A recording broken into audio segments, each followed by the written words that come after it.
Welcome back. Now, online is the new frontline for violence against women and girls, and it has increased exponentially during the COVID-19 pandemic and the subsequent lockdowns. The Internet Society Namibia chapter's Women's Rights Online report shows that cases of online violence against women in Namibia have been on the increase over the years. This research, conducted in conjunction with the Web Foundation in 2020, indicates that violence is mostly due to inadequate legislation to protect women and girls online. ISOC Namibia has come up with an online violence awareness campaign, and joining me with more information is Anna Amomo David, the president of the Internet Society Namibia chapter. A very good morning to you, Ms. Amomo David. Thank you so much for joining us this morning. Thank you very much, Dishishi. Firstly, what is the situation pertaining to online violence in Namibia at present?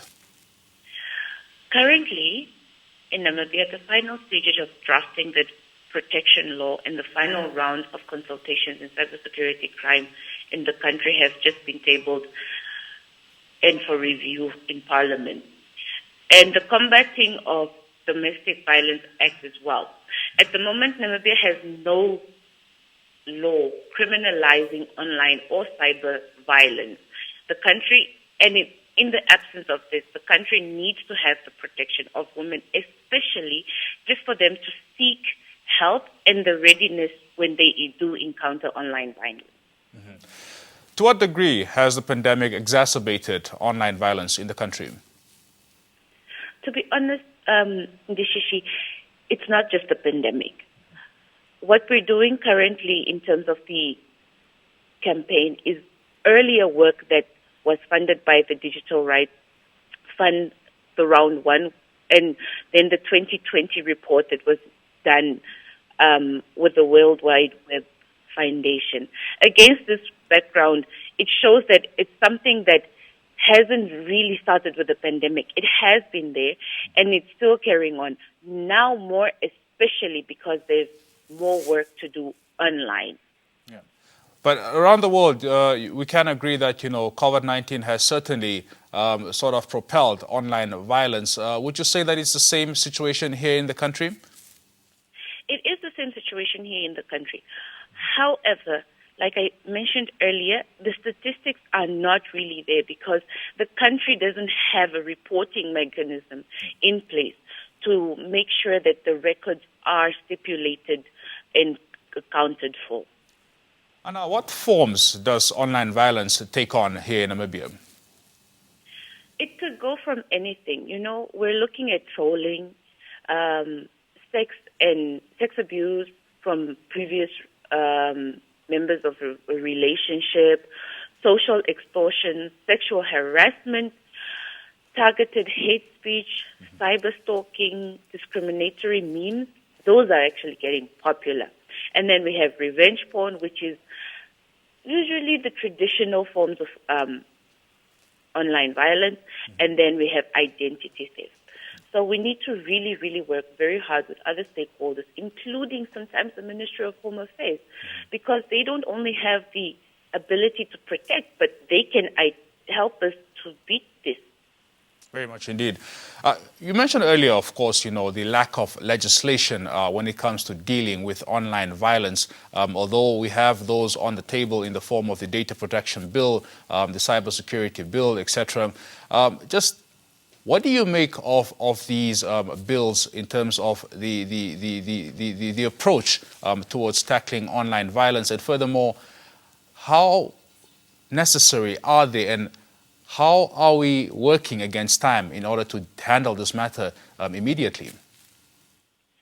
We live in a world where laws are actually evolving. Time and time again, we found ourselves in a situation where we will be subjected to a law that is not even valid in our current time. Yeah. So what the Internet Society has done so far, in partnership with other stakeholders, mostly our funding would come from global organizations, but what we've done locally is be part of other civil society organizations, specifically the Action Coalition, where we work very closely with ensuring that bills are tabled on time, and also that when public consultations do happen, the magnitude and the multitudes are consulted. We've also worked with the Ministry of Information and Information Technology. So our relationship with them under our MOU has actually strengthened us to be in the forefront of making sure that bills are tabled on time and do not lose their relevance. That's a very, very important point indeed. Anna, last month you hosted a virtual validation on the protection of women and girls under the draft data protection bill. What came out of this engagement, and what is ISOC's take on this bill in the combating of online violence? Okay. When we did the validation consultation last month, it was basically just to get a view of the general public. We did have invited guests, speakers, the chairperson of the Parliamentary Standing Committee in ICT, Honorable Modestus Amse, actually was part of that. And what we have discussed during the consultation was basically just a way forward in terms of finding out how we can then make sure that the bill is tabled, and then women's rights are definitely a priority within the Namibian government setup, and also that the general public is aware of how and where to go. So we spoke with a couple of NGOs and other stakeholders in the areas of human rights as well as women's rights, and then a couple of other activists who play a major role. The consultation yielded a questionnaire that actually made it possible for us to be able to set up the methodologies for how we're going to run the actual campaign. All right. And how has it informed your online awareness campaign here? Could you just say that again, please? Just how has it informed your online violence awareness campaign? Well, what it has done for us is that we were able to set up methodologies and then the activities that should follow with regards to the campaign. Because it's not just a matter of doing things online. As much as we would want to have various activities done, we also found out that in order for us to effectively carry this out, the duration would then matter. So this campaign will basically run for 6 months. And then we're going to have people who identify specifically as women involved within the campaign. And then we're also just going to have a couple of other activities which would then be online, as well as have the research done online, apart from the other activities which will then include the various stakeholders that we are in touch with. Fantastic. Just for clarity's sake, has this campaign kicked off already, or is it yet to? The last month when we had the public consultation, that was actually our launch. So the campaign will run from June to December 2021, and then we will probably have a full and complete report no later than February 2022 at the latest. Fantastic. Just a brief final remarks from you this morning, Ms. Amomo David. Okay.